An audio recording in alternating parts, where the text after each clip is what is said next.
All right, so our Amazon brand in the first year that we launched it just over 2 years ago did $240,000 in sales. And in 2022, obviously last year, it did just short of $1 million. It did around $940,000 in sales and about $150,000 in profit. And these are 7 of the most important things that we've learned in that time. Number 1, a product is only as great as its launch strategy. So in my opinion, people, they focus a bit too much on the product itself, right? And they don't give enough attention to actually launching the product properly. So most people, they don't really think of Amazon as a search engine, but in reality, that's really what it is. It's a search engine just like YouTube is, or just like Google is. So people search for things, and then Amazon has an algorithm that calculates where your product should appear. So your goal when you're launching a product is to kind of beat the competition in that search engine. You want to appear at the top. The more organic sales that you get, the more profitable that your business is going to be. But people put so much effort and attention into the actual product that they kind of overlook the launch strategy. And it doesn't matter how good your product is, if you don't do a really good launch, you may as well not bother. So make sure when you do come to launch your product that you're doing it properly, right? Make sure you're properly optimizing your listings. Make sure you're doing keyword research. Make sure your PPC campaigns are structured in the right way. Make sure that you've got enough stock to aggressively launch and outsell your competition so that you're going to get ranked organically. Basically, give your product the love and the product launch that it deserves. All right, so number 2 is don't overthink it. So man, this is something that we were guilty of early on. We overthought everything. But one thing that we did was we kind of obsessed over this idea of the perfect product. Now, in reality, there isn't really a perfect product, right? As long as it's high quality, as long as you launch it in the right way, as long as you stand out versus the competition, as long as you've got enough money to be in that niche, then the chances that you're going to have success are quite high. All it has to do is tick enough boxes, and then really what it comes down to is the execution. So make sure one thing that you do is you don't just copy what everyone else has done. Make sure you're putting a lot of effort into standing out and making your product as different as possible. That can either be, through changing the product itself, making a new design, or just customizing something in some way, or it can honestly be just through your branding. Make your brand look completely different than everything else that's in that market, and that might be enough for you to stand out. But basically, don't overthink the process. Get to the point where you're confident that you tick enough boxes, and then just go for it. All right, number 3 is it's not about one product. So when you're new to Amazon FBA, you think of everything in terms of your first product. And it's honestly really important. Of course, it's a huge milestone. Launching that first product is amazing. But what I would recommend you do is you reframe this in your mind and you stop thinking about one product and you start to think of this as a long-term plan. So people, what they'll do is they'll spend 6, maybe 7 months launching a product and it'll flop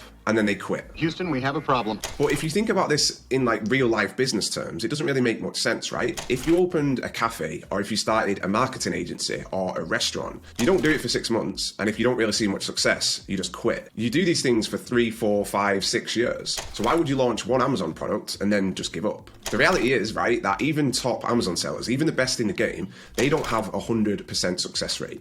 They don't launch 10 products and all 10 go amazingly well. Good sellers probably have a 60, maybe at best a 70% success rate. So if you launch 10 products, maybe 6 or 7 will go really well, and 3, they might not go too well. But if you start to think of Amazon as a 4-year plan, then let's say you launch 2 products every year, then you're going to launch 8 products in total. You only need 4 or 5 of those products to go well, and you've got an amazing, really healthy, profitable business. My first 2 products were a flop, and if I hadn't have continued, if I'd have just given up after those first 2, then I wouldn't be in the position that I'm in now. So reframe your mind, stop thinking about that one product, start planning ranges of products, think of this as a real business, think of it as a long-term plan, and just don't give up. All right, so number 4 is know your numbers. All right, so this one isn't sexy. It's not the most exciting part, but it's definitely one of the most important. So if you make a mistake with your Amazon fees, if you mess up your profit margin, if you don't understand how your taxes work and how your margins work, if you don't understand the cost of duties and 3PLs, all of these things that are involved in running an Amazon business, then you can really mess things up. You can put 6, 7 months into something,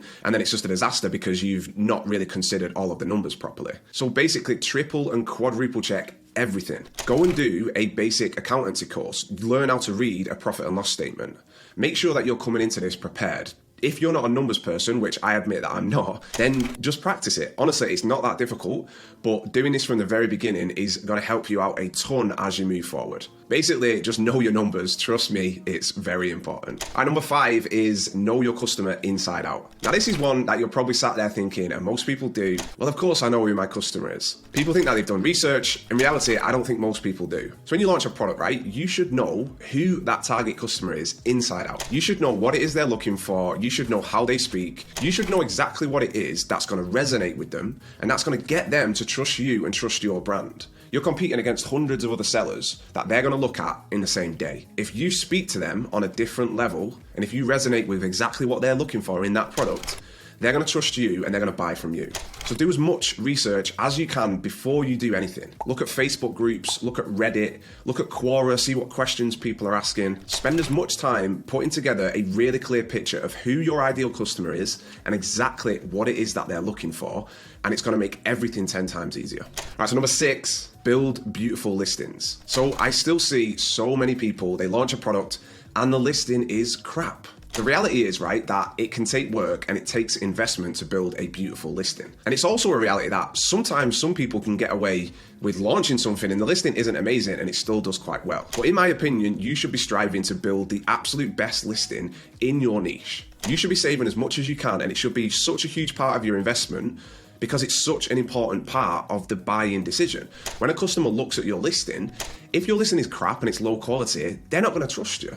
So you can really sway a buyer's decision, even if you're more expensive, just by having a high quality listing that's way better than your competitors. So trust me when I say it's worth investing in good photographers, good graphic designers. Don't use stock images. Don't just get someone on Fiverr to Photoshop your product into a random stock image because it costs you $20. Don't buy a light box. I've seen some Amazon gurus on YouTube talking about buying a light box and taking the photos yourself, and it's absolute madness. Do not do that. Invest in all of your design, invest as much as you can. If you don't have enough money to get good photos and good graphic design, then wait. It's better to wait another 2 months and save money from your main job to actually invest and do this properly. All right, so number 7 is cash is king. So the reality is that Amazon, it takes a decent amount of investment. A lot of people don't really want to hear this because what they want to hear is you don't really need to invest much money and you're going to make a lot of money. Most people, they don't want to put in a lot of time, they don't want to put in a lot of effort, and they don't actually want to invest a decent amount of money. But this is one of the few business models that you can start from your laptop. You can invest £10,000 or dollars and you can build a 6-figure business. Now, if you think again about building a restaurant or starting a cafe, the amount of capital that you need to do that is crazy. So most people, what they do is they don't really save much money. They try and do everything with as little money as they can because they're scared of investing money and they're scared of losing it. But cash is king. The big sellers that have a lot of success, the reason they're successful is because, of course, they know how to execute, but they also have the proper budget. They actually assign the right amount of money to do this properly. So don't try and go into massive niches if you're a new seller. Find small niches that you can dominate with a relatively small budget. You don't need to go in and do $50,000 straight off the bat, and you're not going to be able to do that unless you have about $50,000 to invest. It takes time to get to that level, and you can also finance to get to that level. Once you've got one successful product, you can then get business loans to fund that product and then take the profits and reinvest it into another product. And that's how smart, intelligent Amazon FBA sellers, they grow their businesses. All right, so now you know the 7 things that we learn from scaling a 7-figure Amazon business. Go and check out this video from my pal Tom, where he talks about something that's changed recently that makes Amazon 100 times easier in 2023.